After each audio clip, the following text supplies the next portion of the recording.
Hi, I'm George Crump, lead analyst with Storage Switzerland. Thank you for joining us today.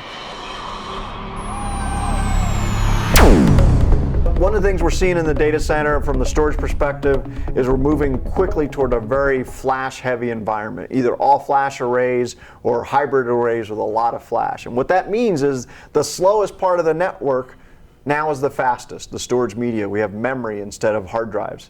Well, the problem is that's exposing weaknesses elsewhere in the environment. And an area that we don't talk about often enough is the cabling infrastructure itself.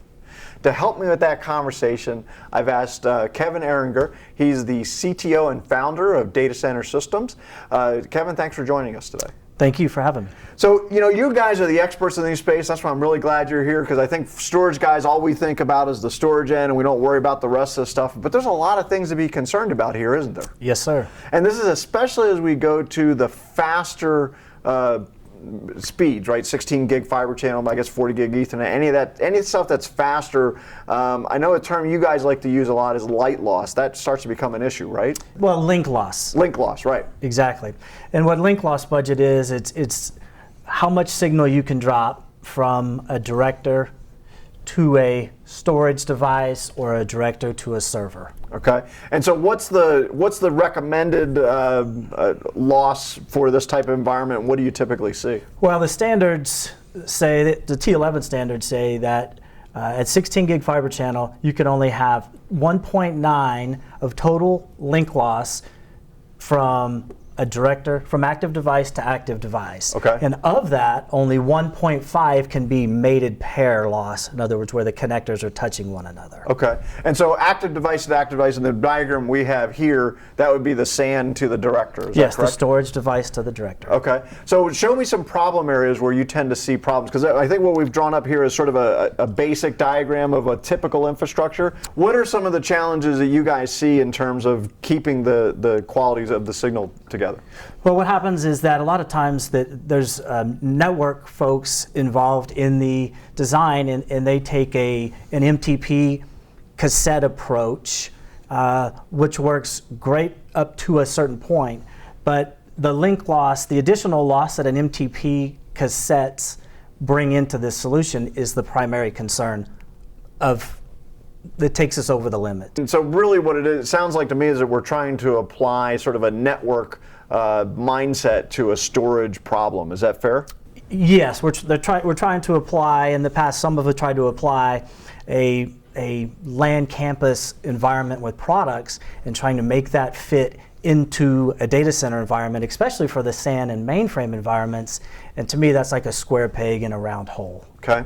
And I know that one of the areas that you've talked to us about a lot is this issue of cassettes. Can you talk a little bit about that? Yes. So in this environment here, a typical loss for a cassette is 1.5.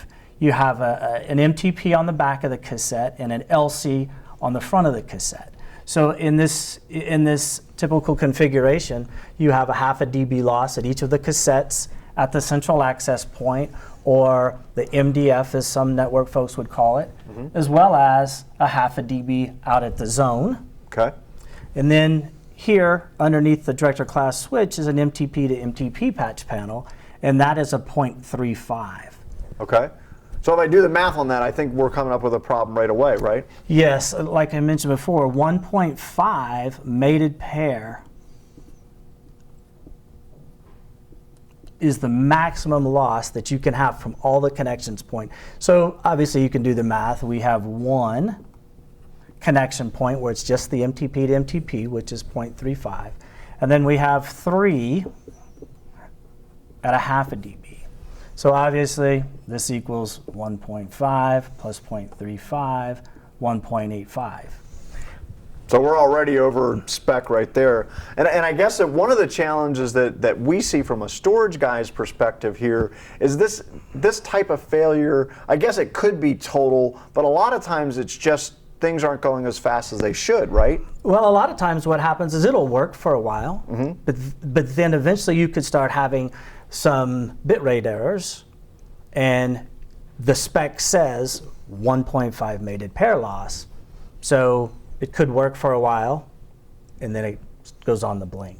And then probably what happens in that situation is the storage guy and maybe the application guy get involved, and they're thinking there's something wrong with the application or the storage, and they don't even know to look at the network, right? So typically what happens when this starts happening, the first guy that they point to is the cabling guy. Oh, okay. When you have the companies that do the maintenance and the warranty on the equipment, and for once they're going to be right. Okay. Typically what happens is that they always point to the connectivity, and the storage managers, data center managers have to eliminate that Right. it's not the connectivity. Okay. So when you guys are faced with this challenge, what do you guys tend to recommend as a solution? Well, what we do here is we take the director class switch, which is an LC connection, and we run it straight to the patch panel. But instead of cassettes, we just use LC to LC adapter panels. Okay. And then we eliminated the MTP here. Right.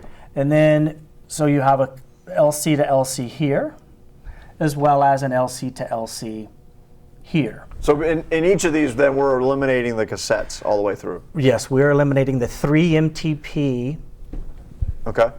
insertion loss points. Okay. And then in this design, is there any loss between LC to LC? Yes, there is. Our low loss LC to LC is out of the factory 0.15, but in the field we test to a 0.25. So in this scenario, we have a mated pair between the jumper and the trunk here. So we have 1, 2, and then also from the trunk out to the zone. So we have 3, and now it's 0.75 total dB loss. So it's well below the 1.5 at that point. Yes. Okay. And so then once this happens, then those bit errors start to go away, I would assume, right? Yeah, the bit rate errors, or at least they can't point to the cabling Okay. as the initial cause, because there are the T11 standards that says that the distance, it's 150 meters on OM4 at 1.5.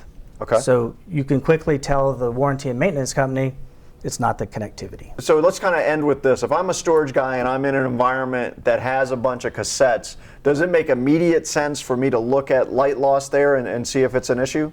Total link loss from yeah. end to end, yes. Okay, that's a first step for me then from that point forward.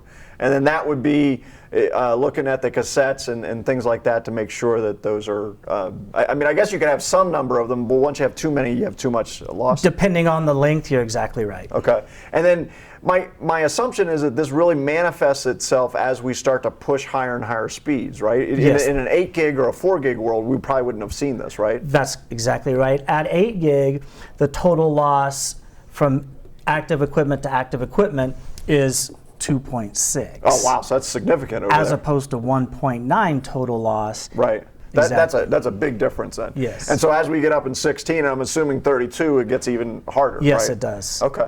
All right. Well, so that's a good lesson here. If you're a storage person and you're getting ready to move to flash and you're upgrading to 16 gig fiber, really important to think about your infrastructure and what you have in place. And if you have cassettes in place, probably makes a lot of sense to do some analysis to see if you're going to kind of throw good money after bad.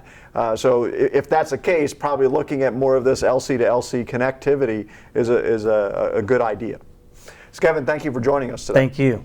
I'm George Crump, lead analyst with Storage Switzerland. Thank you for tuning in.